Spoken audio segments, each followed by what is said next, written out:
Video penangkapan paksa seorang pengacara oleh anggota Satreskrim Polresta Sidoarjo beredar di media sosial. Menurut polisi, penangkapan tersebut dilakukan karena terlapor sudah 2 kali mangkir dari pemanggilan polisi. Ya, hari ini adalah hari yang bersejarah kami selaku aktivis penggiat hukum.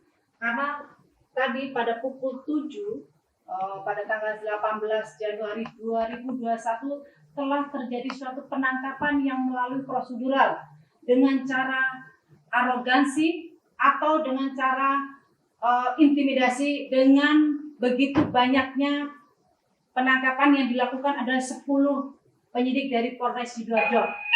Ya. Jadi sebelum perkara ini nanti saya akan ungkap, tentunya saya akan memberikan sedikit kronologis awalnya kenapa adanya satu penangkapan. Pada waktu itu kami melaporkan suatu direktur Bank BPR terhadap ada pelanggaran pidana. Hampir 4 tahun kasus ini mandek di Polda. Karena dengan giatnya kami selaku penggiat hukum, akhirnya selama 4 tahun proses ini bisa menjadi tersangka. Namun anehnya tidak ditahan. Sedangkan ini pasal undang-undang perbankan yang ancaman hukuman 10 tahun.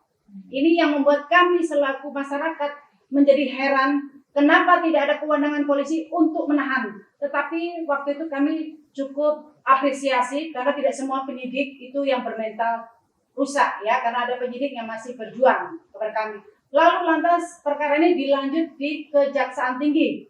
Tapi anehnya di Kejaksaan Tinggi yang harusnya jaksa pengacara negara membela kami selaku korban justru berkonspirasi dengan tersangka. Kenapa saya bilang? Karena di situ juga ada viral kita terhadap Kejaksaan Tinggi yang adanya suatu penundaan P21 untuk tahap 2 karena ada perintah dari Kejaksaan Agung. Nanti surat akan kami beri Bapak paparkan di sini sehingga nanti biar jelas. Setelah kami mengamuk dan viral di Kejaksaan Tinggi, perkara ini bukan berdasarkan undang-undang, tetapi karena tekanan publik terhadap viralnya video kami. Setelah kami waktu itu diproses di Kejaksaan Tinggi dilimpahkan di pengadilan, kami sudah memohon kepada majelis hakim waktu itu agar kiranya proses ini bisa berjalan dengan adil dan betul-betul berpihak kepada masyarakat. Tapi anehnya lagi-lagi di pengadilan khususnya di Sidoarjo, sudah pesan saya sudah sampaikan, ternyata hakimnya pun berkonspirasi. Kenapa saya bilang gitu? Hakimnya tidak ditahan dan bahkan dibolehkan umroh. Nah, ini kami ada videonya. Video terhadap ngamuknya kami di pengadilan. Setelah kami mengamuk dan ternyata juga seorang terdakwa bebas juga memfoto pada waktu duduk di pesakitan. Pada waktu itu saya jadi saksi. Disinilah kami melihat satu keheranan. Dan lagi terheran lagi waktu itu, ada putusan yang dibacakan oleh hakim, ada pertimbangan dari hakim yang memuat saksi OJK yang tidak pernah di BAP dan tidak pernah diperiksa bahkan disumpah di pengadilan, tetapi justru dimuat di pengadilan.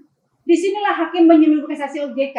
Sedangkan ahli OJK yang sudah disidangkan dan di BAP dengan mengatakan bahwa ada tidak pidana itu tidak dimuat. Disitulah kami mengamuk, meminta kepastian hukum. Ini secara spontanitas, bukan kami melawan suatu pengadilan, tetapi meminta keadilan di negeri kita. Lah dari situlah akhirnya video viral 1 juta terhadap adanya pengadilan, bobroknya pengadilan negara Indonesia, terdakwa dibebaskan karena korban tidak menyuap hakim. Lah awal ceritanya di situ. Jadi tentunya kami sebagai penggiat hukum, kita tidak frontal, tetapi kita sudah melakukan surat menyurat, baik ke Propam, baik ke Jamwas, baik ke Bawas sudah kami lakukan, tetapi surat itu hanya sekedar sampah. Mereka bisa datang ke kami karena setelah ada viral, makanya kami diperiksa oleh Bawas. Itulah menjadi persoalan dan sekarang hakimnya di non-Palu. Tetapi apalagi di pengadilan Sidoarjo mengatakan hanya kesalahan keluarga. Ini saya minta mohon kepada penegak hukum, jangan lagi membodohi masyarakat. Di situ kami sudah kecewa karena sudah hampir 5 tahun kasus ini tidak jelas juntrungnya. Bahkan sampai onslah. Dan lucunya lagi, bahwa ada namanya kasasi yang tadinya dari pidum, setelah putusan kasasi menjadi pidana khusus. Disitulah kami merasa tidak ada keadilan bagi masyarakat. Lah, lantas dari itulah kronologis awalnya sehingga kasus Undang-Undang ITE pasal 27 ayat 3 dikenakan saya ya dan suami terhadap adanya video viral 1 juta. Lah, cuman dalam hal ini yang kami persoalkan ya terhadap hal ini adanya tadi pagi pukul 7 ya tanggal 18 adanya suatu surat penangkapan. Ini mungkin teman-teman bisa tahu ini ada surat penangkapan ada 2. Ini dengan suami saya Bapak Guntual dan saya Bu Tuti Rahayu. Nah, dari penangkapan ini wajar saya sebagai masyarakat meminta dasar alasan penangkapan tersebut. Karena ini masih praduga tidak bersalah, saya meminta tolong bacakan terkait alas standar untuk SOP penangkapan. Sehingga biar kami tahu sebagai masyarakat ditangkap karena apa, kesalahan apa. Kalau kami selaku aktivis saja, tidak mungkin tidak patuh. Karena saya setiap dalam panggilan selalu menghadirin dan beritikat baik. Buktinya panggilan pertama saya datang, panggilan kedua yang datang, dan bahkan surat kami sudah saya layangkan.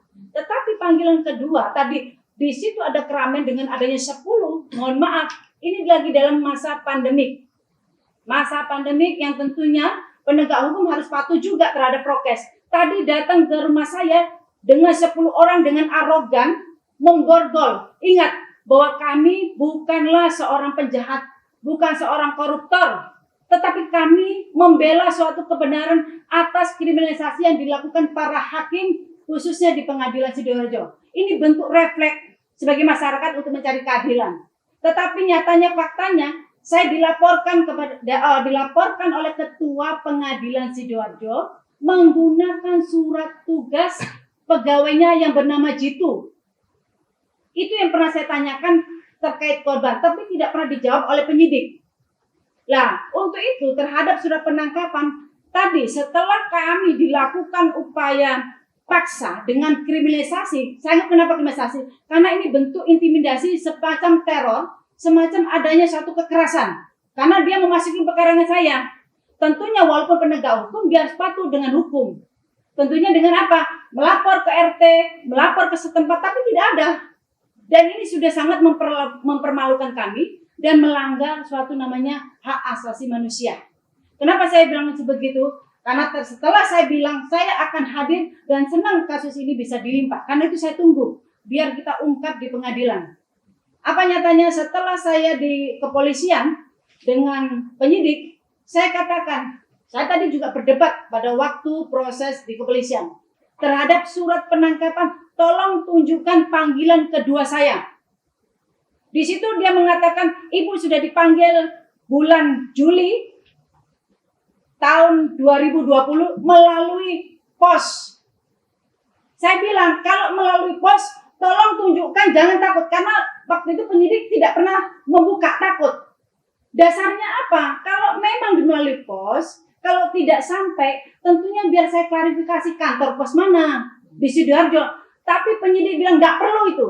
Lah, apakah penegak hukum model seperti ini dilakukan dengan arogansi? Ini tahun 2020 Juli melalui pos. Bayangkan, baru saya dapat itu meminta tanda terima aja ribut dulu saya. Saya terima penyerahan surat panggilan kedua jam siang, ya. Tanggal 18 telah dilakukan pengeroyokan di rumah saya. Baru keluar surat panggilan kedua yang saya terima langsung. Ini jangan sampai masyarakat menilai bahwa kami orang yang aktivis hukum tidak taat hukum. Kami selalu taat hukum. Namun, kalau melihat dari sini, ada suatu hal bahwa kasus ini adalah kasus titipan atau kriminalisasi. Inilah namanya kriminalisasi. Jadi, tidak melalui aturan perkap, tidak melalui aturan undang-undang. Nah, di sini Bapak bisa lihat, kami selaku masyarakat saja meminta kantor pos saja sulit dan meminta berita penyerahan saja sulit sekali. Harus ribut. Saya sendiri sebagai penggiat hukum tentunya, biasanya kebiasaan apalagi pasal 27 ayat 3. Kalau panggilan kedua apabila tidak dilaksanakan, biasanya adalah namanya panggilan ketiga, dan itu memang diskresi kepolisian untuk memanggil upaya paksa. Itu kita hormatin, tetapi ini belum dilakukan semua itu. Menceritakan terkait penangkapan, kenapa saya bilang tidak prosedural? Karena saya tadi pada waktu didatengin ingin meminta kejelasan saja terkait proses penangkapan. Tetapi kepolisian penyidik khususnya Polres Sidoarjo tidak mau menerangkan. Alasannya hanya surat penangkapan, bahwa ternyata kami mendapatkan hal yang keanehan. Ada panggilan kedua yang dilayangkan Polres Sidoarjo Pak melalui kantor pos pada tanggal 7 Juli 2020. Kalau memang benar melalui pos, saya meminta kantor pos mana. Tetapi penyidik tidak mau menyebutkan kantor pos mana, malah membentak saja. Malah membentak saja. Lah, tentunya saya menjadi keheran, hanya panggilan kedua melalui kantor pos yang tidak jelas pada bulan Juli 2020, tetapi mereka tanggal 18 Januari 2021 melakukan penangkapan dengan cara intimidasi dan teror. Dan adanya suatu juga kekerasan. Kenapa saya bilang begitu? Kami punya bukti bahwa adanya suatu kekerasan.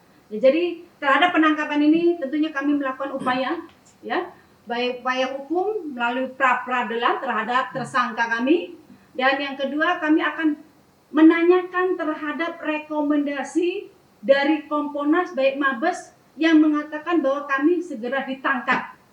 Nah, ini tentunya kami sebagai masyarakat yang patuh terhadap hukum dan patuh terhadap instruksi Kapolri, apabila ada oknum-oknum penegak hukum yang curang boleh melaporkan ke Propam maupun ke Mabes.